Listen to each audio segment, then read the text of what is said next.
Well, whenever I ask a question, whoever would like to answer can go ahead and jump in. I want to get as much history as I can on Wayne Morse.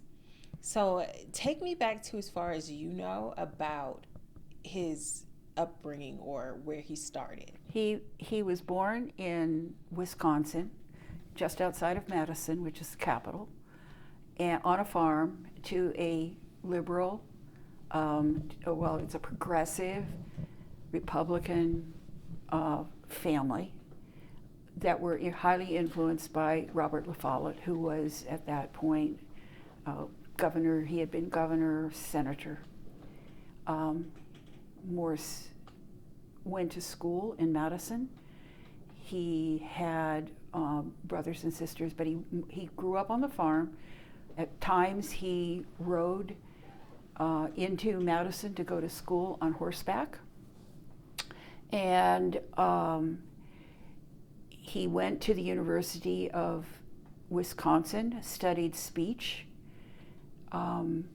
became active in campus politics with his I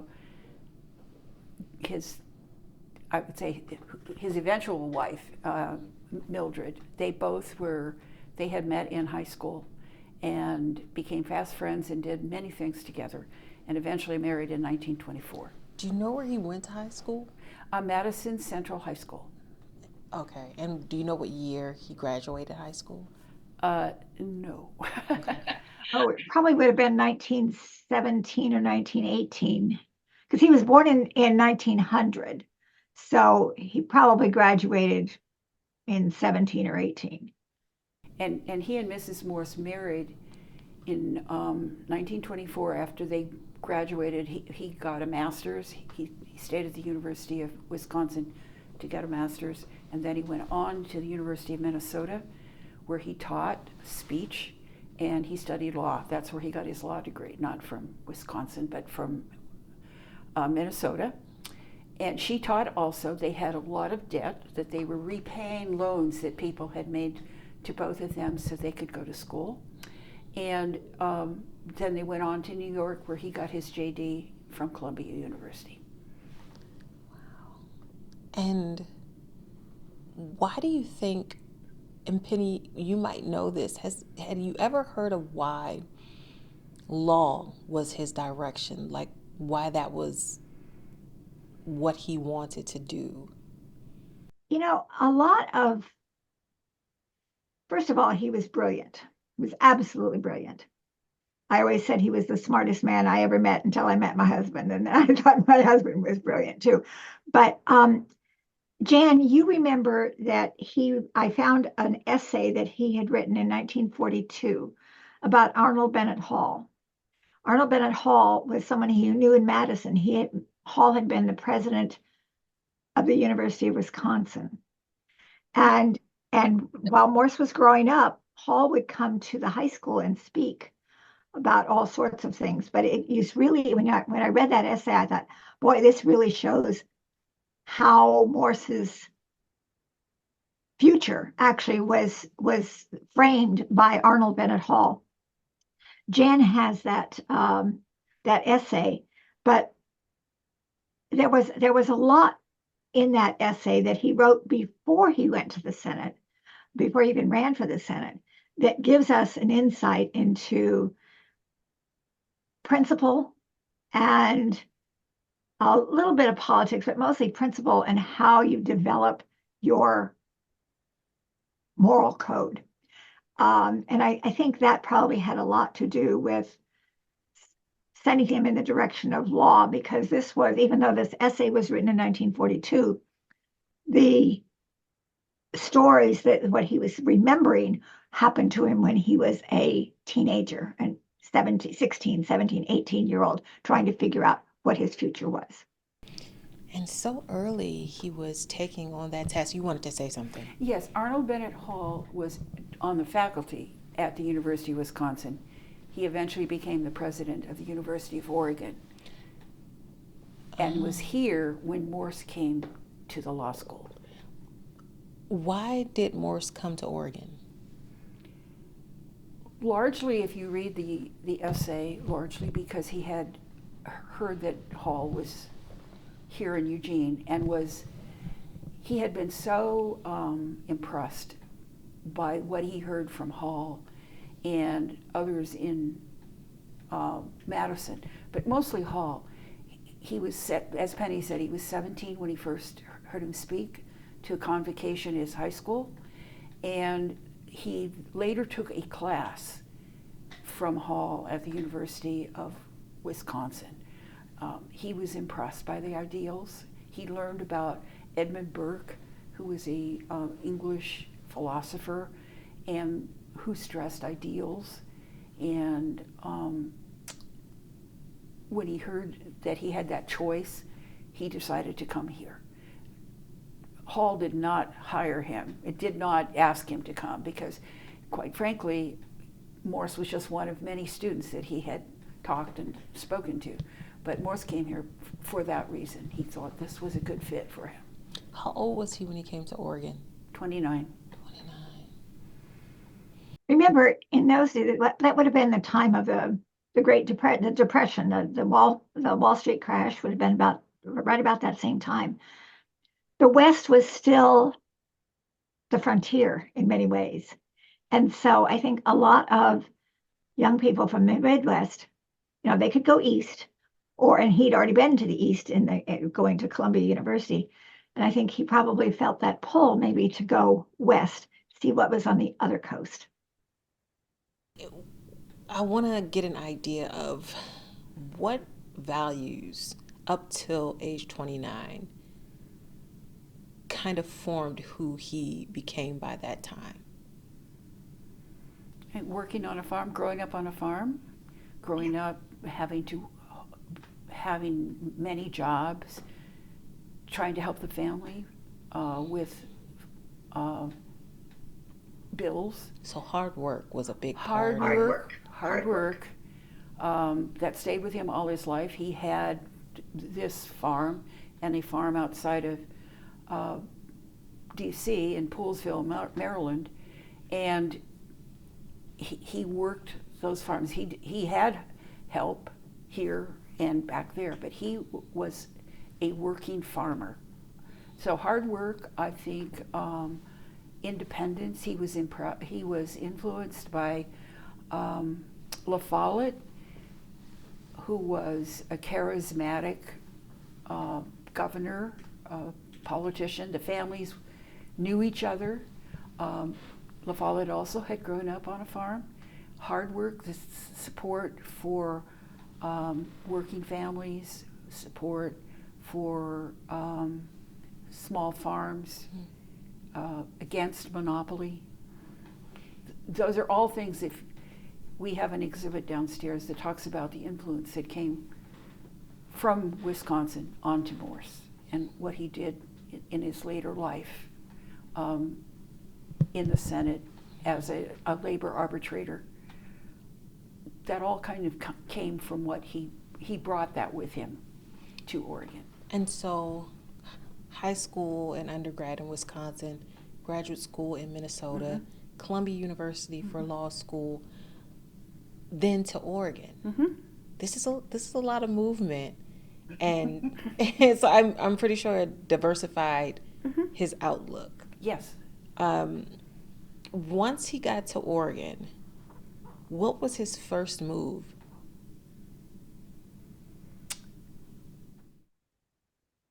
That's a hard one because we don't have a whole lot of history in that particular that sort of the first job kind of idea. We don't have a whole lot of history that he even ever talked about, or that any biography has written about him. But he was married for 7 years. He was married for 7 years by that time. Did he have any children by then? No, the 3 daughters came after they moved here. Oh, okay. How did you all meet him? Working for him. Penny may have met him before, but I met him, the first time I met him was when I went to work for him. What year did you meet him? 1965. Yeah, we met him? Yeah. That we met Morse?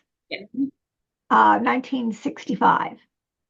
I had actually seen him speak a few years earlier on campus, but I actually met him when I went to work for him. I And did not know him beforehand. on campus is University of Oregon. University of Oregon, yeah, political science department. Okay, so that was for both of you. Mm-hmm. Yeah. And you were a secretary. Jan, what were you? I was a caseworker and a secretary.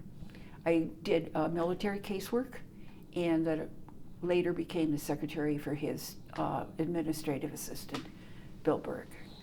I'm going to get into some more history in a second, but I wanted to know, what was your impression? Both of you can answer this one. What was your impression initially of Morse? And as time went on, how did that morph and change, and what did it become?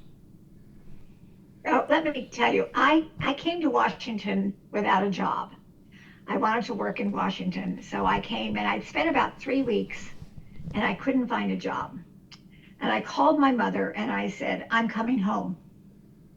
This is not the place for me. And she said, no, wait. She said, go see Senator Morse.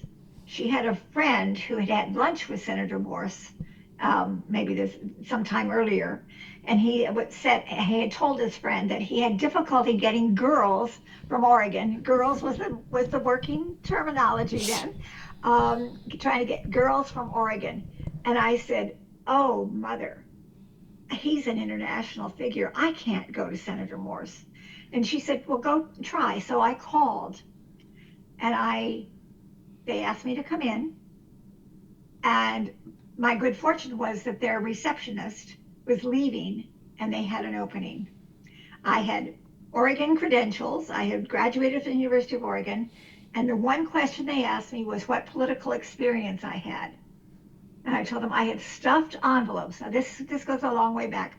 I had stuffed envelopes for Lyndon Johnson in the 1964 election in Eugene. That got me the job. And I started, they asked me if I could start that afternoon, and I was so shocked. I said, can I please start tomorrow? And that was the beginning of 3.5 years till the day he actually, after he was defeated. So that was from July 15th of 65 to January 3rd of 69. Yeah.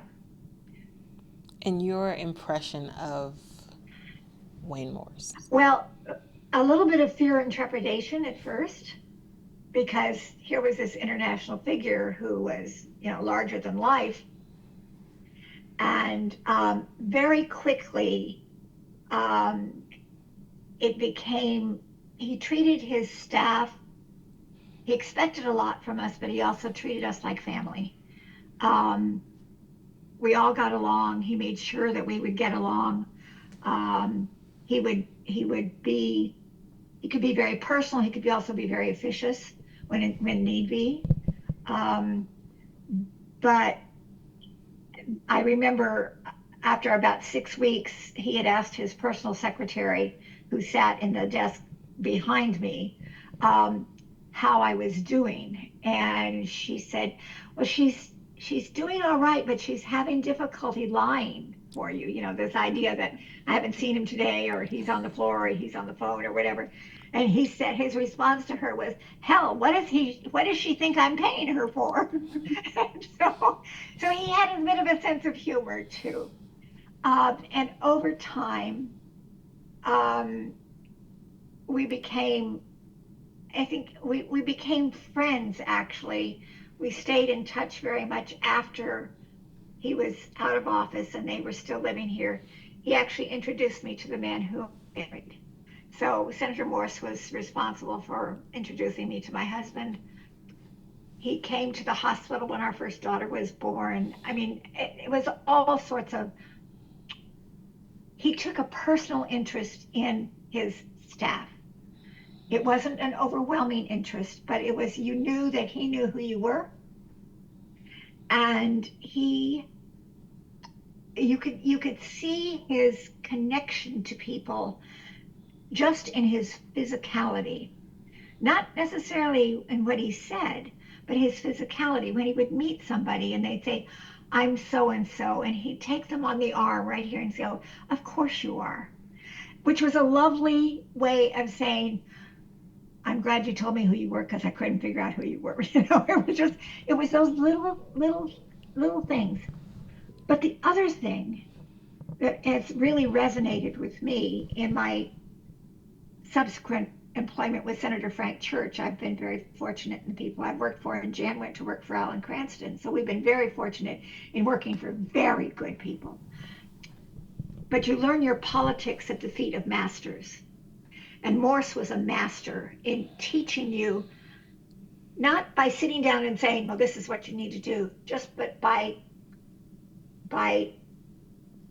indicating, it just having the opportunity to observe his thought processes and how he wanted us to respond to constituent inquiries and how we were supposed to treat people as they, if they inquired. And we, of course, remember this was during the hottest time in the Vietnam War. And so you learn how to do constituent service. You learn how to treat other people. You learn how to interface with very famous people because we were doing that all the time. You learn by observing. They are role models, mentors, when mentor was not a word that we used, and certainly no young woman would assume that a senator, U.S. senator, was going to be their mentor.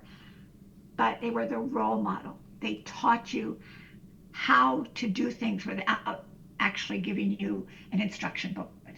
If I had written down everything that he taught us, I could have made a lot of money. But you replicate that in your later positions. And I think that's that's probably the lesson that I learned from Senator Morse, was how to have that moral compass, that spine that so many people don't have today. Jan, what about you? What was your impression of Morse, and what did you glean from him? Well, I joined the staff a little after Penny, mainly because I didn't go to Washington exactly when she was there. But when I did arrive, there were a lot of interns around Washington, and they, as you know, from being back there on the summers, the interns come and they are used. And so I started in September rather than in July. And so this all, 1965, this was in Washington, D.C.? This is all in Washington, D.C. Okay. And again, I came back there, had thought originally, I would work in just the general part in the executive branch. But again, they were looking for people who had been here in Oregon. Even though I'm originally from California, I had spent time at the University of Oregon. That qualified me to get the job. And as a caseworker, I learned to be precise.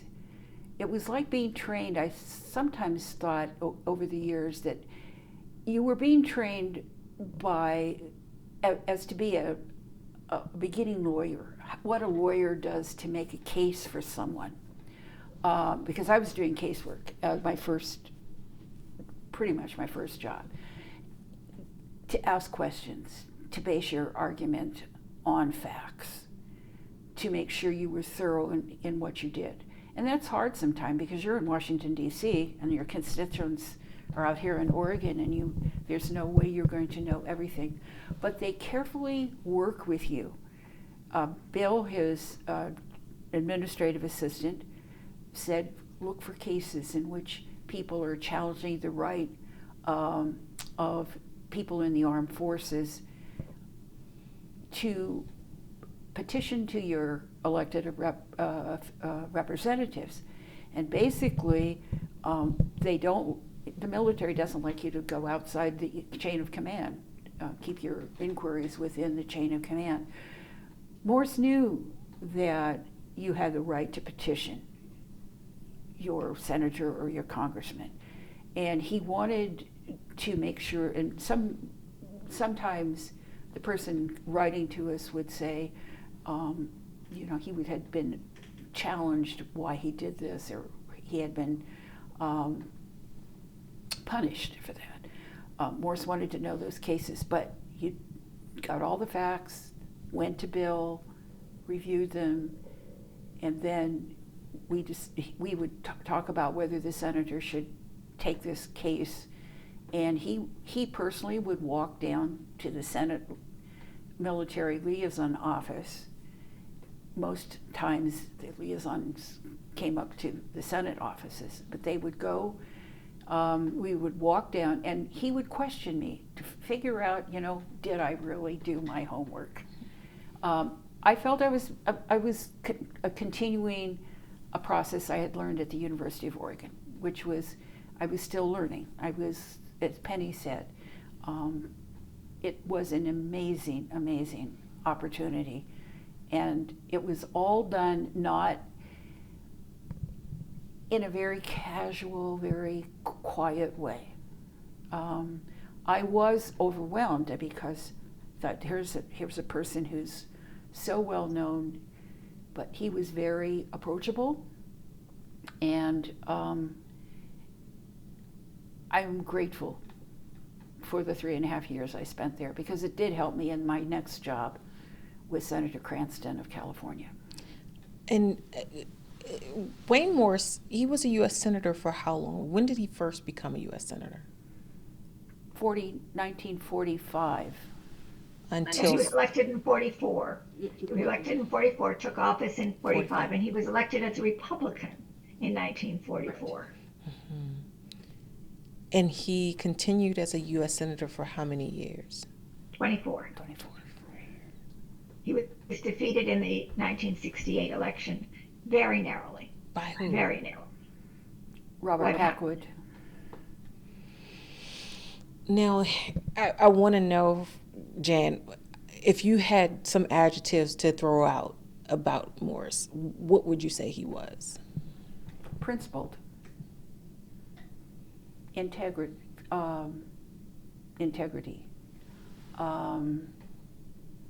Independent. Committed to his principles.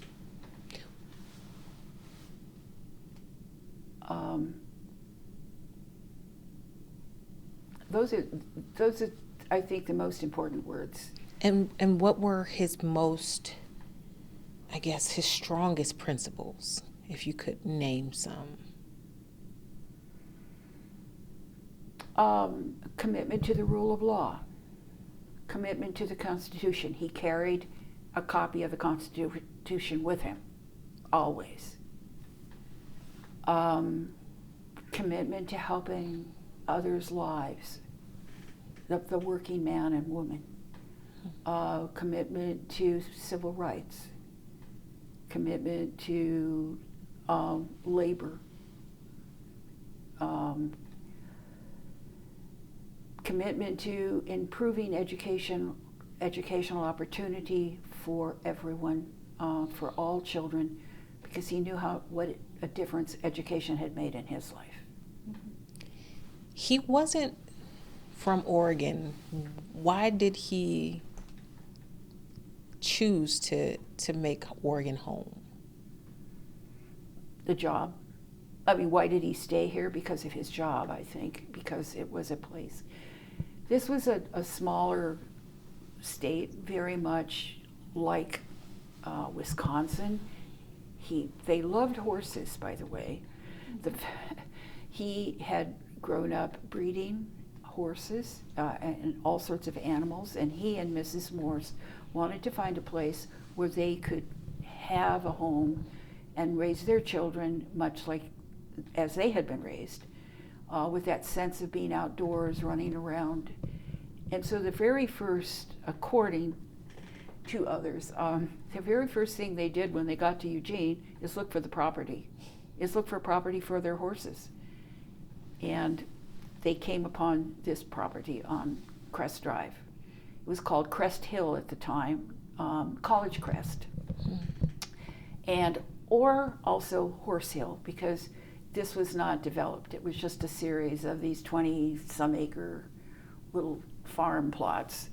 And a lot of people had boarded their horses out here. And the first thing they wanted to do was to buy horses, have a place for them to live, and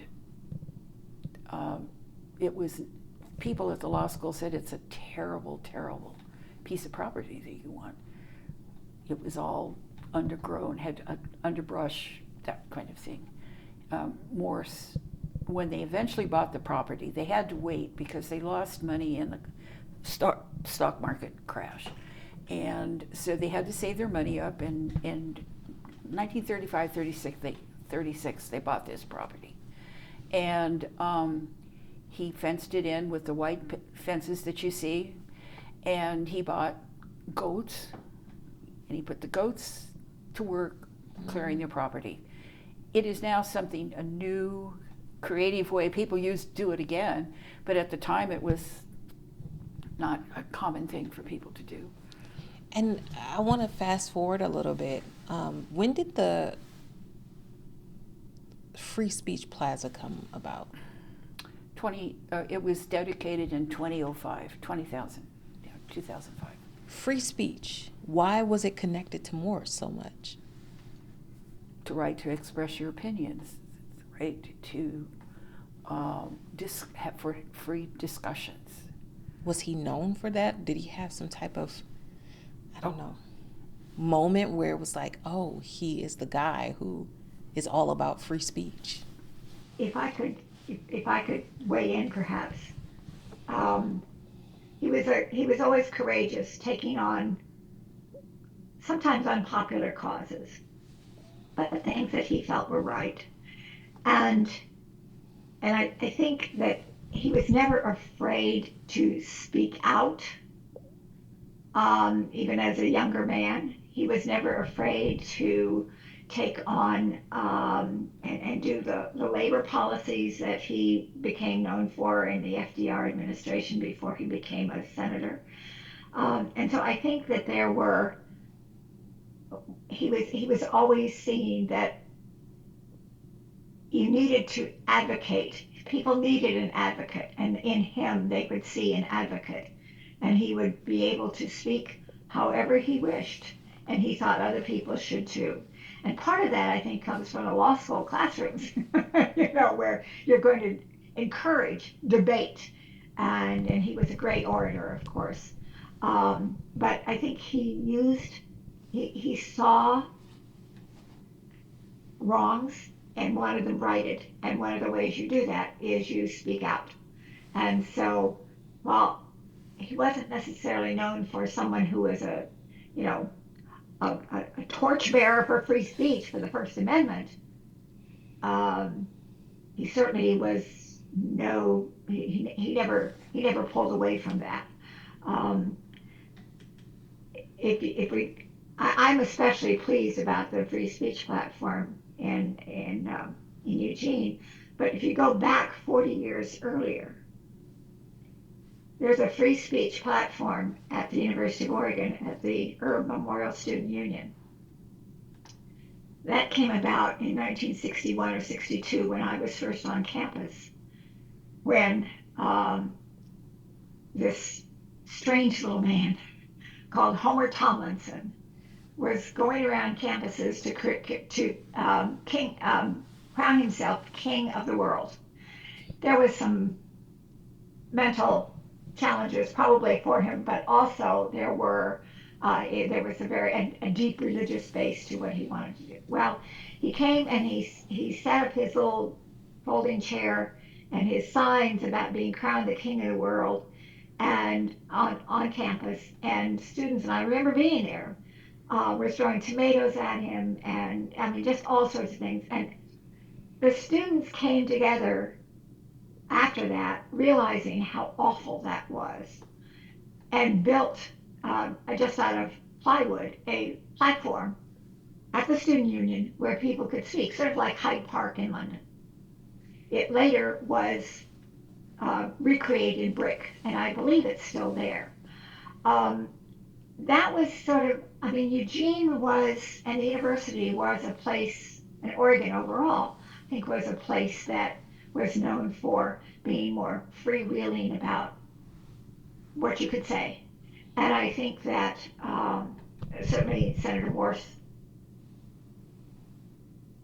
understood that, embraced it, and was a voice for those who needed a voice, who might not be able to use their own voice. He also was a very effective orator. His speeches were long because they were based on fact. It was like he was giving a lecture in a classroom. But he was a very effective orator, and to listen to him was really amazing. And he went around the country. Robert La Follette inspired him because he went around Wisconsin talking about issues. And Morse did the same thing all over the country about the issues that were important to him, and in the United States Senate. He was called the 5 o'clock shadow because he would go to the Senate at the end of the day and give a speech. He would not take the time of the main work of the Senate, but at the end of the day. And he often wore a red rose, which indicated to people he was going to speak that night. But he was an extremely effective speaker. His speeches were very well reasoned, and he learned that from La Follette too, who said, argue facts. If I could just add to that, unfortunately, this was all before the Senate ever had cameras in it. Mm-hmm. So we have none of his speeches on the Senate floor. I mean, they're written in the congressional record, but you don't get the voice and the mannerisms and the delivery that you have today in the Senate. That's a great loss. And one more thing, he held the record for the longest filibuster for a number of years. It was 22 hours plus. Anyway, in 1953, a speech on Thailand's oil. And he held it for a number of years, and then others overtook him. Most recently, Jeff Merkley, the senator here from Oregon, I think it was about an hour, broke his record by about an hour. So Morse believed that you went and spoke, and it was about the topic. It was not one of these things you just went and read strange things on the floor for 22 hours. He actually spoke about the problem. And Senator Merkley did the same thing when he was speaking. Once he lost that election in 1968, what happened for him next? Where did life take him?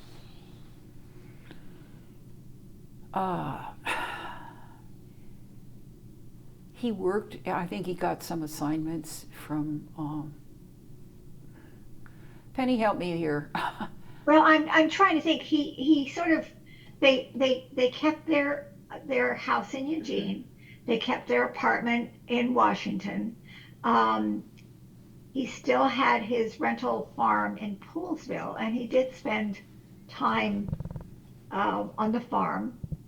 He did some speaking internationally, nationally and internationally.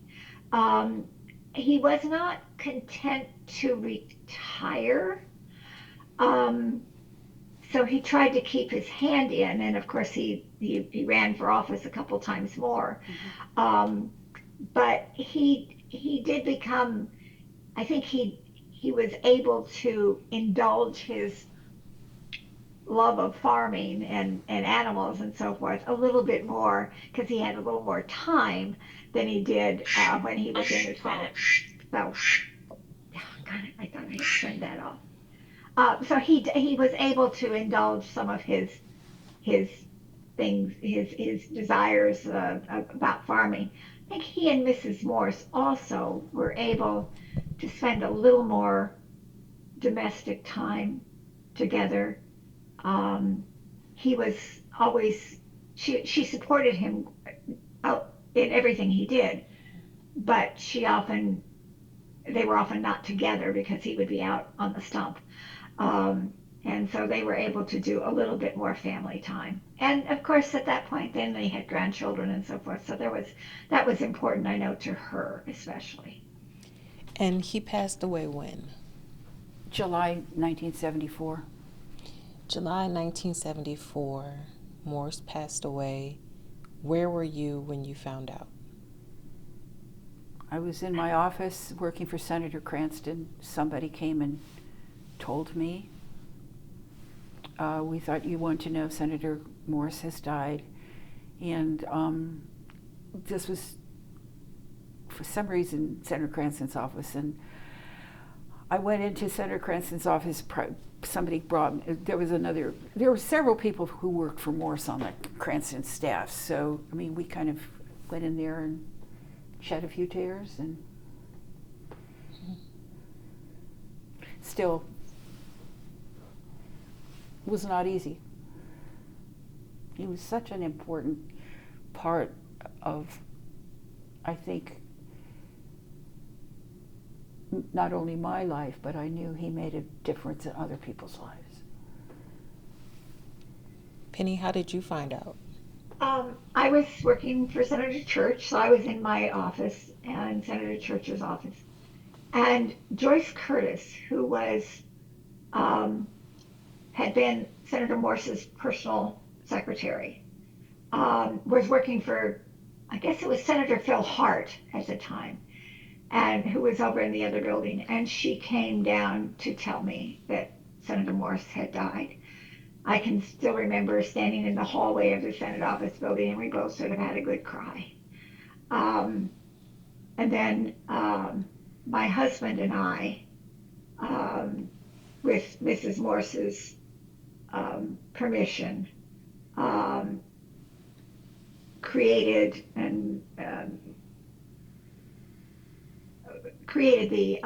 the memorial service at the National Cathedral for him. That was not a funeral, it was a memorial service. The funeral was held in Eugene.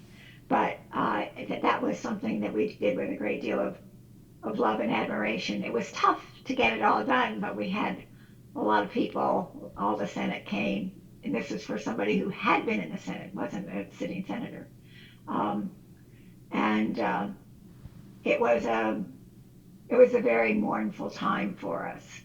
For Hal and me, especially because he had introduced us. He'd been to our wedding, been to the hospital when I had our first child. It was the passing of a legend. And why do you continue to keep Morse's memory alive? It's a privilege to keep the flame going. We have so few wonderful political role models these days. We have no more statesmen. We have very few that we would say were on any kind of level to what we were able to see in Morse. Those values matter. It was a different time, but values don't change. They shouldn't change. What's right is right. What's wrong needs to be called out. Vigorous debate educates us all. These are some of the things that Morse instilled in us, and that I feel we have a responsibility to instill in others.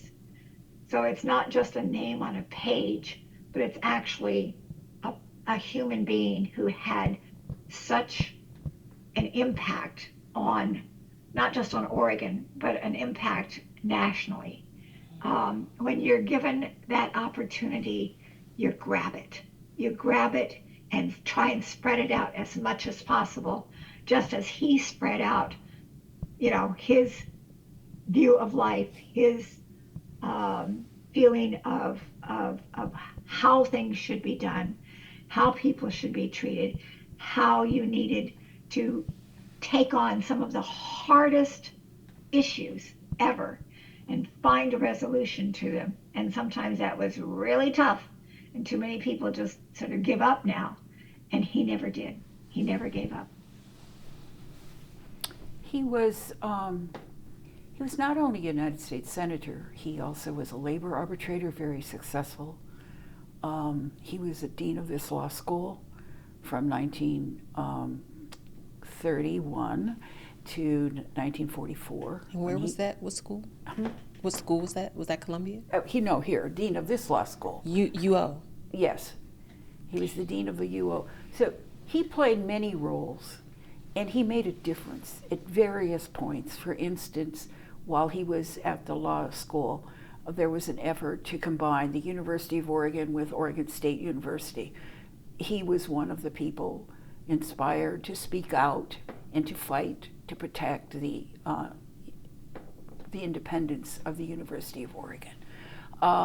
In labor, he set standards for how you could resolve labor disputes.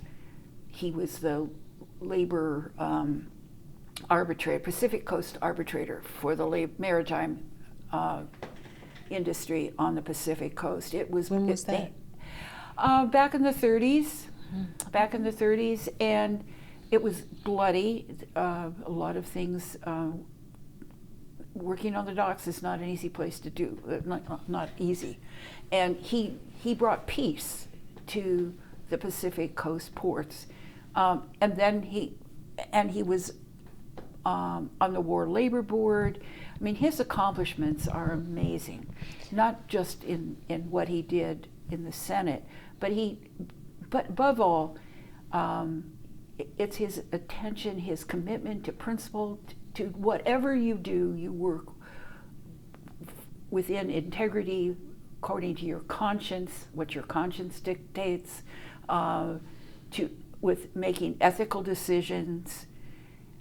As Penny said, there aren't many people who are like that in this country. I mean, there are people who are brave, who have the capacity, and it's important for Oregonians and for visitors to know about him.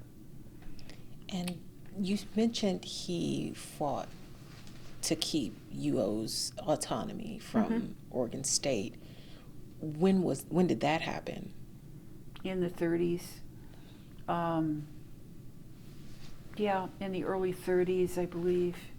And there was a debate in the state. It was called the Zorn-McPherson plan, and Morse, along with others on the faculty, and including, by the way, the president, Hall, Arnold Bennett Hall at the time, all were working against that. But there's so many things that he did that makes a difference. His record on education, it was incredible that he shepherded the Great Society, so many pieces of education through the Senate. He was the chair of the Senate Education Committee. He was known as Mr. Education. He his work on labor, to support labor, and in addition, his work on civil rights, which some people don't understand, but he was a member of the board of the NAACP through his time in the Senate. He spoke along with President Truman and Mrs. Roosevelt from the steps of the Lincoln Memorial to the NAACP convention. It was the first time a United States president had addressed the NAACP. Morse was asked to participate. He was a Republican at the time. I think that's the other thing. He was a Republican. He became an independent when the party he felt left him. He was a liberal Republican, and then he became a Democrat. That's very unusual. And he was his own man, always. And I think you need a place to think about that. I know they speak about that over at the Morse Center for Law and Politics at the University of Oregon. Awesome. Well, the NAACP speech was in June of 1947. 1947. And you know, Morse was, as Jan mentioned, Morse was elected as a Republican, became an independent. He was elected as a Republican, ran as a Republican twice, was elected, he then became a Democrat, was elected twice as a Democrat. People in Oregon loved him or hated him, but most of all, I think they all respected him, and he was able to get reelected 4 terms in the Senate for 24 years. That alone says something about how the electorate viewed him as somebody, even though they might not agree with him, they knew that he was a man of conviction, and that if they needed some help, they could go to him, whether they voted for him or not. When he died, his body lay in state at the state capitol. And there was a service there before he was brought here to Eugene to be buried, and he's buried at Rest Haven Cemetery just down on Willamette Street. Mm. But it was a very major people.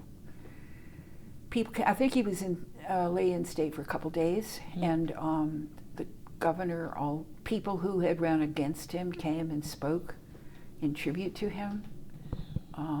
He was respected because people knew that he was doing it, why he was doing it. They respected his integrity. And I have given you a copy of his integrity pledge, which at one point we as an organization like to share with others. Penny kept a copy of it when she was the supervisor in Fairfax County. And Peter DeFazio, who has recently retired from Congress, he always kept a copy in his office, and many people did.